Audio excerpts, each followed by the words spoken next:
I'm Jill van Duin. I'm from the Netherlands and I'm currently 21. Which visa do you have and what did you do in Korea?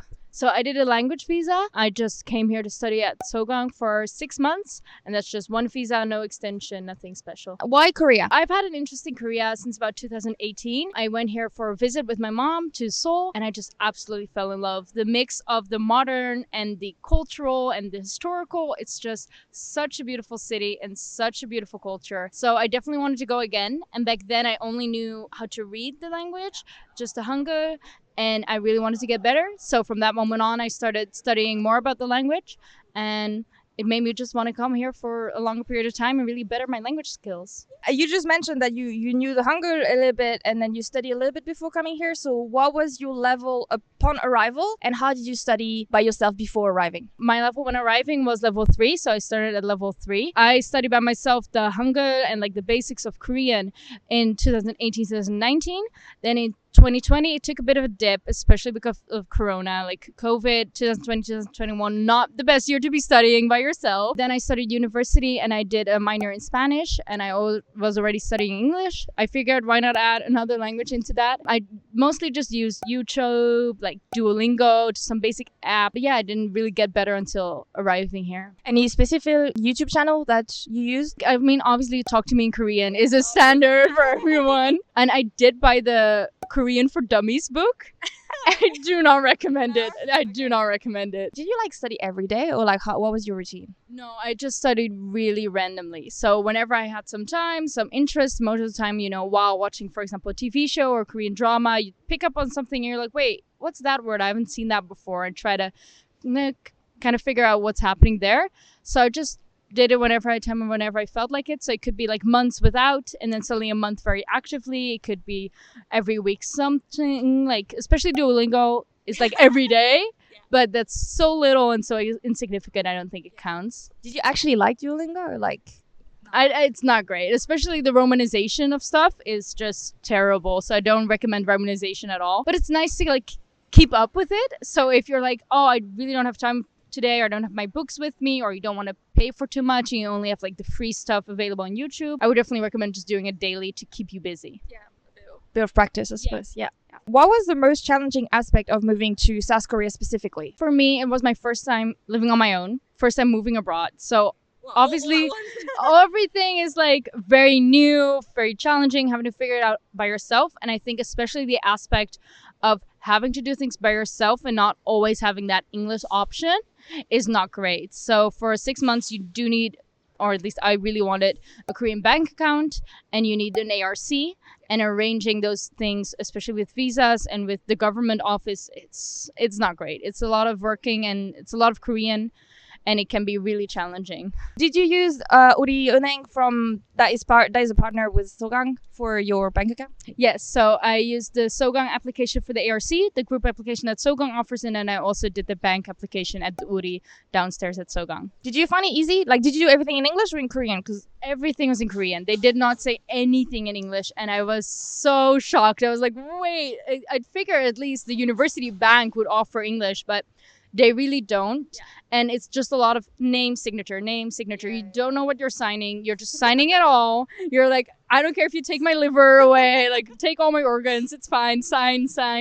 But yeah, it's not a great process, but I do still would recommend it, I think, just because there's not really any better options. Like there's not a lot of places that offer English anyway. Yeah. So you might as well go with the one you can trust that it doesn't sign away your life. But did you ask specifically for English, or did you arrive and try to speak Korean? Because you have a good level, right? So no, I tried to speak in English, and the person who started, you have to get this receipt, and then you fill in a form, and you have to come back later with. I also had to come with like a form of botunkum, so a form of like a deposit. Oh. So I had to give a deposit of over 320,000 won or something, like quite a lot of money as well. So why do you have to do that? Yeah, so apparently there's this thing where at the end of after filling things out, they ask you, do you want your card now or do you want to wait a little bit? And they kind of hint that they want you to say later. They hint that it's like today is not great. But what the question apparently actually means is, do you want a debit card now or do you want a credit card in a week? but they don't mention the words debit or credit at all. And obviously with Korean, I already don't know the words for those kind of things. So I just said, oh, I'll wait. But that's why I needed probably the 보증금, the deposit, to have a credit card so they can take off that money kind of if you go into too much debt. Oh, that's strange. I didn't have that at all. But I've got different visas, so maybe that's why. What is your favorite or your favorites thing about Korea and living in Korea? Obviously the food counts for a lot. We love the food. I also really love obviously K-pop, K-dramas, like the culture. If you like Korea already, it's so much more fun being here. Yeah. Visiting all these places you've seen online and on YouTube and on dramas. There's always something to do. Always a cute cafe to go, always like a place to study at, a place to have fun at, and also like so many city trips you can do from Seoul to other places. So I definitely recommend, if you're here, just use every day to the max. Yeah, don't sit still because there's so much to see. Any favorite K-pop group? Well, we both love ATs. So, I mean, That's how we met.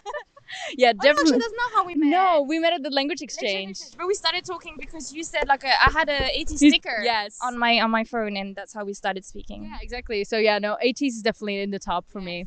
And Korean drama? Oh God, the worst question one can ask. Well, I mean, oh no. I really love, it's a really bad one. It's like my guilty pleasure.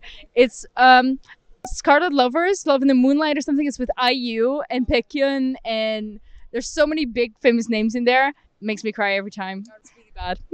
It's really bad, but you love it. Okay, I haven't seen it, so I'll try it. Then what about the worst thing about Korea and living in Korea? I mean, definitely just getting used to stuff like a language barrier and also sometimes a cultural barrier that goes on, where you're kind of like, am I insane? Are you insane? Like, what is happening here? Whose fault is this?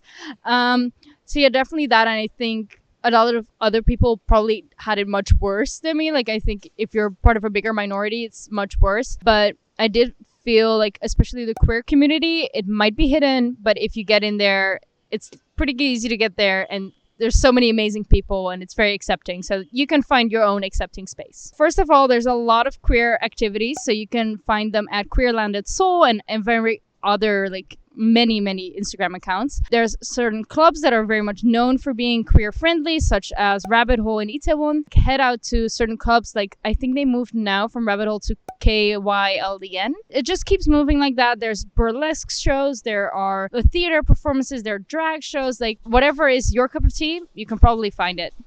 Good to know. So what type of accommodation do you live in? How did you find the accommodation and how much is it? I started out with an apartment with roommates in Silim. So Silim is quite far away from here. I found it through Facebook and I was really rushed for time. I felt like I had no time, like there was going to be no accommodations. And I was like, a room, Silim, 2 roommates, sounds great. Let's go. Before you arrived? Yes. So I got it before I arrived. I had a FaceTime with the girls. It was a lot of fun. I came there. Everything was fine. And that was about $280 a month, so really cheap, but it was a really small room, but it was quite good. Your own room. Yeah. But then obviously you have 2 other bedrooms and then a shared kitchen and shared living space. But they were super kind of really helpful. After that, I kind of figured out that a lot of people, what they do is they move here, they stay in an Airbnb for like a week or 2 weeks, and then they find their accommodation. And I do just want to recommend and say that you do not need to rush. You do not need to have an accommodation ready when you get there. A lot of things don't even go for sale like a month before. So like if a month before you don't have anything yet, that's probably normal. But Shirin was way too far away and I moved from the afternoon class to the morning class. Don't wake me up at 7 a.m. Don't wake, I'm not fun. So no, I moved over here in Shincheon area to it's between a Goshiwon and a one room. It's definitely more one room, but it's in a accommodation that offers both Goshiwons and one rooms. So it's like the one room version of a Goshiwon. And right now it's about, what was it? It's like 3 something a month, like 380 or something, and it's inclusive of everything. That's a lot cheaper than mine. I think it's probably 400 adding everything up because you also have like the utilities, kind of like for the elevator that is not there. Yeah, so fourth or 5th floor, no elevator. It can be hard for some people. For me, it's fine, especially because I don't like after moving. I kind of stopped cooking by myself, so no groceries, nothing like that. So that's great. But yeah, it can be hard to find something, but it's fine. Don't rush about it, I think. How did you find the Goshiwon /one room? I found it through an app called not Sikbang, but Kobang. That's the one. Because you have Sikbang, and that's for like longer stays. If you're staying for a year, go use Sikbang. There's great stuff. But if you're staying like me for a shorter period of time, Kobang has all the koshi ones and one rooms you want, and you can just search by area. And I reached out to, I think, 4, maybe 5 buildings before I got this one, and I also had another one that was also ready. So I just had to pick between the two. I think you don't need to reach out to a lot of things. If you just reach out to at least 5, you'll definitely get something. And how long did it take from the moment you reached out to the person to the moment it was like, okay, good, you can move in? Well, I had like a date that I had to move out from my other apartment, so I started searching quite early, but I found Gobang quite late. Yeah. So I think it was like a week of going back and forth maybe, but it's also because I had something else on the other line that I was kind of holding out for. Yeah, I think a week of communicating, and then I could move in like 5 days later. So it's really quick, keep it moving. Did you have a contract? Yes, I did have a contract. I signed everything. I checked everything, especially with Papago. We love Papago, best friend. So yeah, no, I just took a picture. Papago did just to be sure, and yeah, signed a contract. That's all. Oh, it's so much better than mine. Mine cost double and no contract and no elevator. Yeah, it's insane. Yeah. Well, they really try to scam you here sometimes. It's insane. And then I was like, oh, I'm too lazy to like find something else now. Yeah, just stayed. You don't have mold. It was, and then I was like, there's a bit some mold here and there, and it's like, yeah, we give rooms basic cleaning, and if you're not happy with it, you can do it yourself. They're insane. It's where the mold thing here. It's wild to me. Do you have an aircon? Yes, I do, but it's like, you know, you have the vacuum thing going up, like when you're showering and stuff like that, and then there's also a little fan. But there's no air conditioning like the beautiful kind that we love very much, especially in summer. Yeah, maybe you guys can't tell, but we're sweating right now. It's really hot. Did you find it easy to make a foreign friend to start with? Yes, definitely. First of all, obviously Sogang, like the language exchange, it's easy, it's fun. But I do think there are certain classrooms that are not fun. So you definitely have to hope for the best and hope you get a good class. Otherwise, the language exchanges we did, I definitely recommend going to language exchanges if you want more foreign friends, and find your community. So if it's the queer community, join something in the queer community. There's also this Girls in Seoul in Facebook that you could join, or like queer groups at Facebook. Just reach out to various people, because there's always foreigners that want to make friends, either for long term or for short term. And I mean, even if you're not coming for language learning, if you're coming to teach English, for example, probably within your school or other English teachers, you can probably find a lot of friends there. What about Korean friends? So yeah, that's a lot harder. I was lucky that I have some family connections, so I got connected through my mom's old colleague, who then connected me to her friend's daughter. So it's like insane. Okay. Yeah. And then also at a language exchange, I met 2 other girls who I became friends with, and just various like language exchanges. Just being able to speak Korean, I think, really helps. If you don't speak Korean, meeting Korean friends can only be through your specific community, like a queer community, or maybe at the bar. They become friendly at the club. That definitely helps. But otherwise, yeah, no, definitely having to speak Korean is like a must, because they get so scared of speaking English, no matter how amazing their English is. Yeah, that's true. What do you think about Korean fashion? Well, I love it, but it's not always for me. I mean, it's a lot of free sizing, so definitely for plus size people, I think it's not very inclusive. Then you also have the issue of like skin tone. Like for me, obviously, I'm white as fuck, so it's oh, can I say fuck? Yeah, so no, I'm very white, so it works out for me, but like it can be a bit of an issue, and it's a lot of cheap fast fashion. So if you want to be more sustainable, there are a lot of vintage shops like Hongdae and that kind of area, but it can be a lot harder to find. So I definitely recommend picking your side. Are you more of a thrifting person, maybe more of a fast fashion person? I obviously love the fast fashion. I'm so sorry, I hate it. Like normally in the Netherlands, I would never use Shein, or like even H&M is like kind of like icky, but here you just kind of have to go with it. You have to go with the flow, and they have so many great things to offer. So, and especially with the seasons changing, you will not be able to bring the range of like winter, summer, spring in one suitcase. It's just not going to work. So yeah, definitely try to find your method. Where do you go if you want to buy clothes? For Hongdae, I really like Lucky Factory, like a little bit better than Playground. That's the one. Playground is like it can have its seasons, but a lot of the time it's not really great. And there's also Mikwech up here in Shincheon, which has some like a lot more street style, which I like. So that's good. Any thoughts about dating life in Korea from your own experience or your friends or something that you've heard? I've heard obviously a lot the foreigners say like they only want friends with benefits, they only want one night stands, they think like foreign girls are easy, all this kind of stuff. They don't really want a real girlfriend. And for me, there was this one guy in the club and he just suddenly asked me as like a pickup line, what do you think about feminism in Korea? That's unusual. And I was like, what way is this gonna go? But it was unfortunately the wrong way. And he was like, don't you think they're too extreme? They're too harsh, like all of this kind of stuff. And I was like, okay, good night, bye. No. And yeah, I also did some stuff on Tinder, but I just it works different for different people. Some people find the love of their life there. Like my old roommate really found a great guy, but for me it just didn't really work out. And I think depending on how long you stay and what you're looking for, like if you're also looking for something short and quick, it's gonna be great. Yeah, you're gonna be able to find it. But if you're looking for long stay, it might be harder that way. Yeah.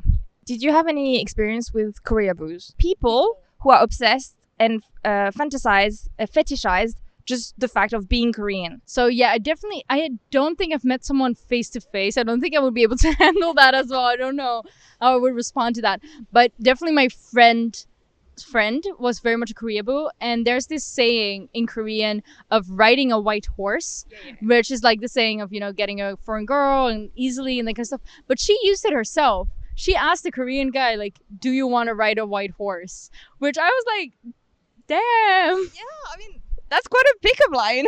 I mean, if it works for you, it works for you. But I was like, that's really, like, it's supposed to be derogatory. It's supposed to be a slur of some kind. Like, it's supposed to be a bad word.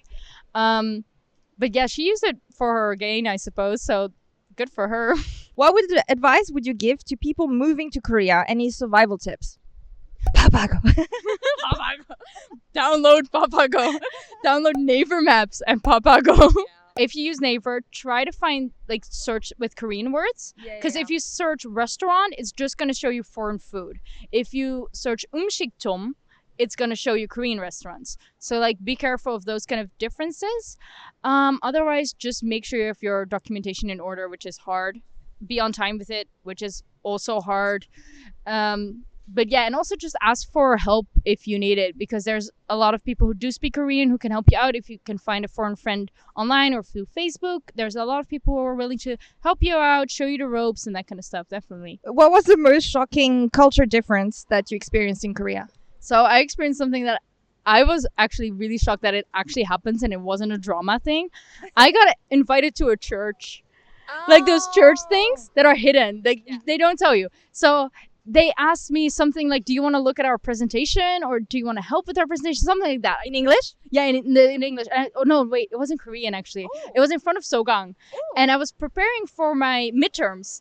So I had to run. Like I was making the most of my time. So I had to go to my interview and they suddenly asked something about 발표. And I was like, okay, presentation. I don't know. I don't get it, but sure, whatever. So I gave my kakao. And I just ran to my interview. Randomly giving your information to strangers. I don't care, man. I was on my way. I was moving. So yeah, no, I made my way to the interview. Didn't even think about it anymore until they suddenly started asking me like, hey, do you want to grab lunch sometime? And I was like, you know what? Korean experience. Why not? Who cares? Korean friends are hard to make. I'll just go.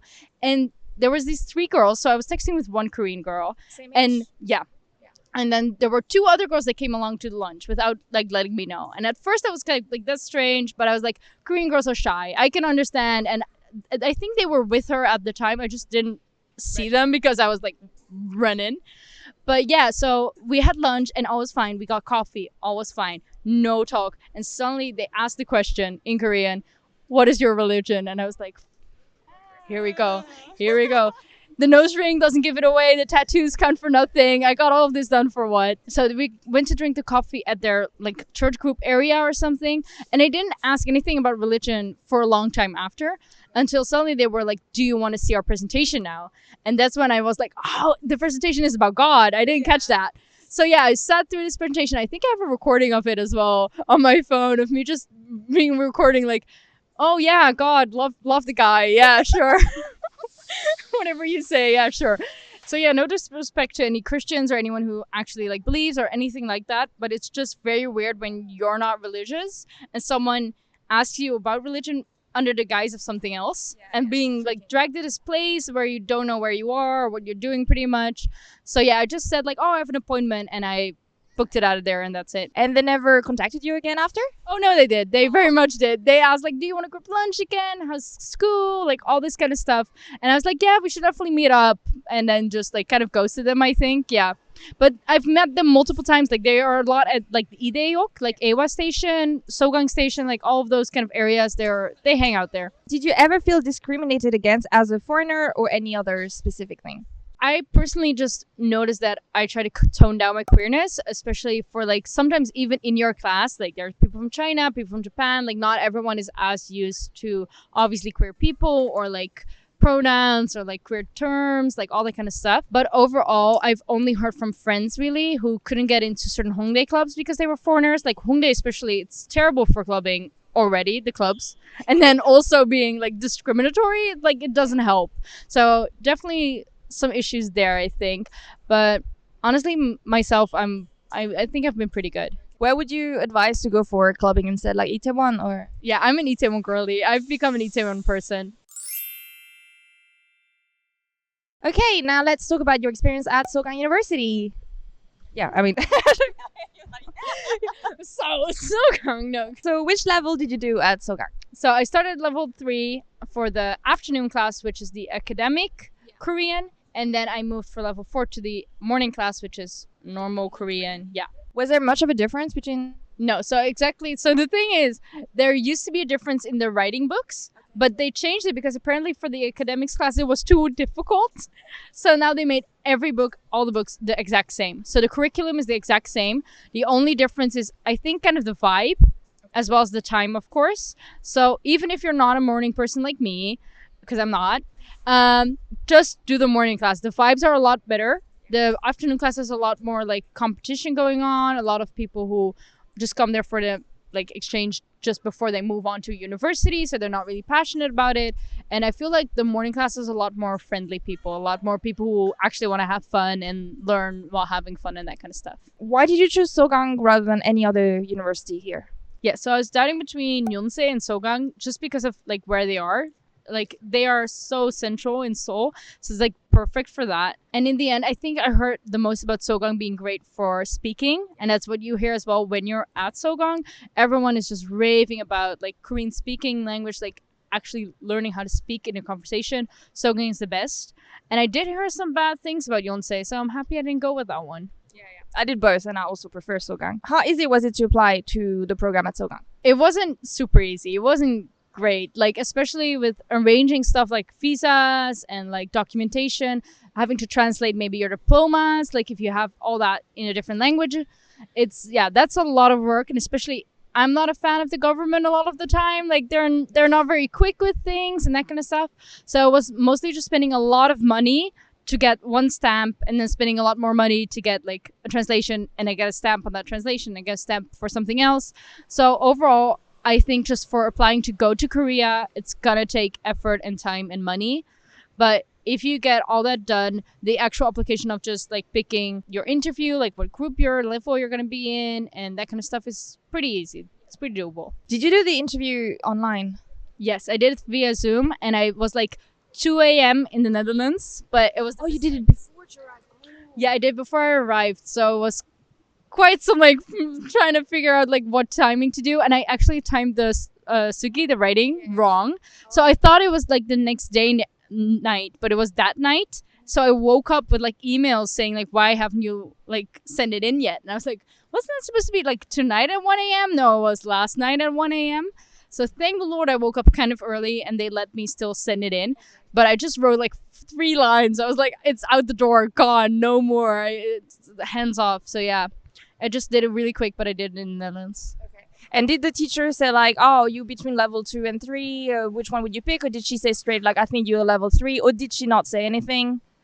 So at the end of the interview, they didn't say much of at all. Like for the writing, you don't get anything back. You don't hear anything back at all. And then for the interview, she did say like, okay, I think you might be around level 3. If you studied some more, you could go up or that kind of stuff. But she didn't give a huge hint. So I also didn't know which books to buy until I really saw it like online, level 3 set in stone. So yeah, no, definitely missing some information there, but it was good. So what do you think of Sogang in general? Try not to hate on Sogang. No, I mean, it's a good school. Like the teachers, it really depends on who you get. Same with the class, really depends on what you get. I do still recommend getting into the morning class just because you have so much more to do with the rest of your day. Afternoon, it really takes up so much time. Find some place like to live near Sogang that will also help really well with getting the vibe and like going for lunch or for dinner after with friends from the class or other friends and that kind of stuff. What was your favorite thing about studying at Sogang? Obviously, like there were some fun teachers, there were some fun people. The books I think are good. They're a bit outdated here and there, so they still have like I think an MP3 player in there where I'm like, I mean, I know what it is, but maybe next year the new people are not going to even know what an MP3 is or something. I don't know. So yeah, I definitely think they could update it once in a while, but overall a lot of fun and pretty good classes, I think. So what was the worst about studying at Sogang? I do really find it annoying that we don't have, or like at least now in spring, we didn't have like a festival. I really missed having a school festival. I wanted all of like the famous people to come over and that kind of stuff. And I heard that last year only J Park came and it was like really shitty or something.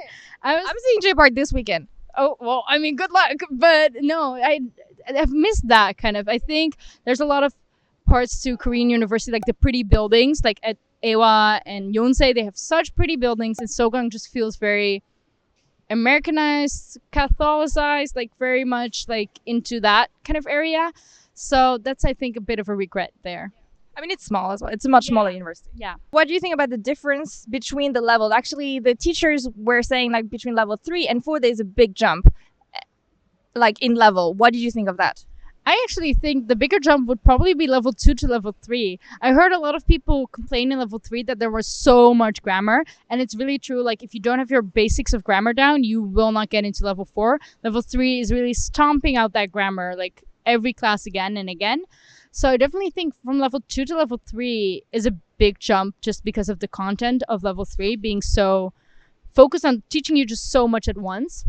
But if you pass level 3 kind of easily or like relatively good grades, level 4 will be pretty easy. I think level 4 was really matching with level 3, just different topics. All right. Well, for me, I think in level 4, the vocabulary was the hardest. Like pretty much everything was, I mean, a lot of it was new.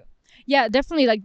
Like I said, level 3 focused a lot on grammar. So there's a new grammar pattern or like 3 new grammar patterns to learn every class, every chapter. So it really keeps you moving. And then to go to level 4 where they literally just mention the grammar pattern. They give you like one sheet and that's it. There's no more grammar focus. I was really shocked by that. But the vocabulary, especially chapter 7, I think it was, for the B book about like accidents and like flooding and all these kind of terms that you've never really come across before. It's really hard. Yeah, I agree with that. But that's weird that you don't say any of that, because like a lot of people in my class, they came from level 3 and they were like, oh, like the whole system. Yeah, that's the thing. The book is different and the system is different. But because I only did level 3, I wasn't that used to the system anyway. So it didn't do much for me. But I think if you worked up your way from level 1 to 2 to 3 to 4, that might be a big switch up because the books are different and the system is different. So what do you think about the books? You already kind of said it, but anything else you want to add about the book? For me, it was pretty fun, pretty good. I do still think they should change some topics around, like maybe some songs they picked. And then maybe also just like I said, some outdated stuff that they could update. But overall, they're pretty good books, and I quite like the use of like from level 1 to 3, they use the same kind of characters. So you kind of get to know Andy, or you get to know like these kind of people, which I think is a great way to keep people like interactive and like interested in the drama. Yeah. But like we didn't have Andy and friends in level 4. No, there was no one in level 4 that you could recognize. So it was a lot of different topics, a lot of new stuff going on in level 4. Any advice to any future Sogang students, like Sogang specifically students? For Sogang, just keep up with the work. There's going to be a lot of writing exercises and all these kind of stuff. If you keep up with it, it's really easy to study and that kind of stuff. And preferably if you can work ahead one chapter, because they teach you the last chapter like a few days before the exam, so you won't have really time to absorb the last chapter. So instead, like, try to work ahead, try to at least work on time to keep all the assignments on top. And if you're on top of the assignments, you're pretty much good. You're pretty much set. There is on the 10th floor, there's a microwave. Use the microwave. Get your lunch warm. The 9th floor also has like the study room in the same area. It's like at the end of the hallway. But yeah, Is it a study room? yeah, it's a study room, but it's pretty busy in there a lot of time. In which of the buildings? Arupagwan has like on almost every floor at the end. Like if you do the group application for the ARC, it will be in that room. And that room will then all be free the rest of the time, and you can just sit there, you can eat there, you can do a lot of stuff there. So especially for like interview day, it's super busy. Everyone wants to get that chair, that seat. But yeah, on the 10th floor there's a microwave. It's great. Good to know. Any general study tip for Korean? Get your basics down. Like I skipped a lot of the basics because I was so busy on just like, oh, I've got Hangul now. Now I can start learning words. It's not like that. Like I forgot to study about iga, like unun, like all these particles. And these particles can really get you down, especially on the writing area. So try to start from the basics, try to follow a pattern and learn maybe from like the topic pattern or something like that, like a specific place to start and place to end. So you don't get lost in like, oh, I'm interested in this, let's just only learn about this or only this. Because then you'll have the vocabulary of like a K-drama rom-com and just only be able to say I love you, I hate you, break up. I mean, that's useful, you know? I mean, if that's the life you're living, good for you. But yeah, definitely try to find multiple hobbies or multiple areas, subjects to think about. I just noticed that you have a tattoo in Korean here. Can I ask what it is? And did you get it done here? Yeah, so I got this tattoo done here and then the one next to it as well. So yeah, there's two here. Yes, and then I got my nose piercing done here and I got this one done here as well. Tattooists in Korea is like, it's forbidden, but they are the most amazing people. They're so talented, so sweet, and so cheap. So definitely if you come from Europe or America, get some piercings and tattoos done here. They are amazing. And I got 수고했어요, which is like, you've worked hard, you've done well, good job, something like that. And it's the last line of the song Breathe by Lee Hai.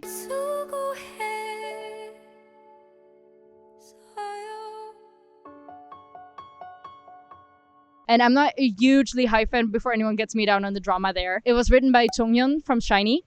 And they're gonna do a comeback like real soon. They just announced a concert. I know, I saw it. So exactly. So yeah, no, I really love SHINee and I love the message that that song carries. And the last line always gets me. Like that last line is there and I'm bawling, I'm crying, it's over. So I really wanted to get that. And also just in retrospect of having to do this all by myself, no one else speaking Korean, no one else being there to help out, and just being like, 수고했어요, you've done well, you've worked hard. Like, it's a great message, I think, for everyone, because just applying itself, that was sugo fucking SEO. Now let's hear some Dutch to finish. Ja, als je deze video leuk vond en je hebt er genoten van het kijken, laat beneden een comment achter, geef een like en subscribe. Yay! Thank you so much. 수고했어요.